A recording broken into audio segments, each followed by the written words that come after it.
Je m'appelle Eline, j'ai 24 ans. Je suis à Paris depuis quelques mois maintenant. Donc avant ça, j'étais en Suisse dans une école hôtelière e-commerce pendant 4 ans. Et je suis arrivée à Paris donc en mars dernier pour exercer mon premier métier qui est agente immobilière, donc dans une agence de prestige, ici même à Paris.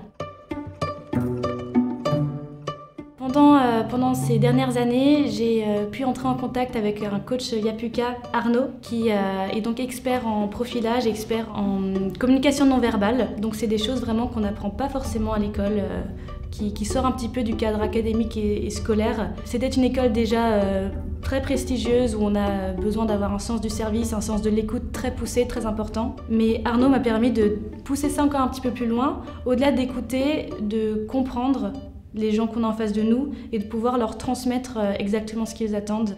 Et donc ça, forcément, c'est pas forcément des choses qu'on entend, mais qu'on doit comprendre, qu'on doit analyser et qui nous font réfléchir pour répondre de la meilleure des façons. Donc pour être un petit peu plus concrète dans mon métier actuel, qui est donc d'estimer des appartements, de les chercher et puis de les vendre à la fin, j'utilise tous les jours, sans exception, des conseils d'Arnaud. Par exemple, pendant des visites, donc j'ai des clients en face de moi très exigeants, qui ont un projet en tête bien carré, ils savent où ils veulent aller.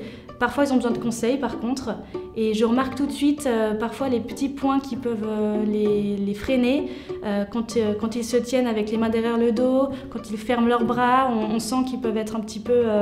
Ils ont besoin d'être rassurés, ils ont besoin qu'on les convainque de quelque chose, et puis qu'on leur apporte des éléments fiables et concrets. Et donc, il y a d'une part cette partie compréhension de l'autre, et il y a d'autre part cette partie où, en tant qu'agente immobilière, je dois apporter de moi-même une image digne de confiance, donc qui se veut rassurante envers l'autre. Voilà, donc quand je parle à quelqu'un, quand je lui explique les éléments techniques qu'il n'a pas forcément en connaissance sur place lors d'une vente, je m'adresse à lui en regardant dans les yeux, je lui explique les choses, je parle de manière posée, je ne me tortille pas dans tous les sens comme j'ai pu le faire dans des moments de stress pendant les entretiens ou des choses comme ça.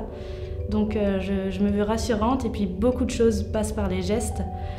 J'essaie de ne pas me tenir les mains comme je viens de le faire maintenant.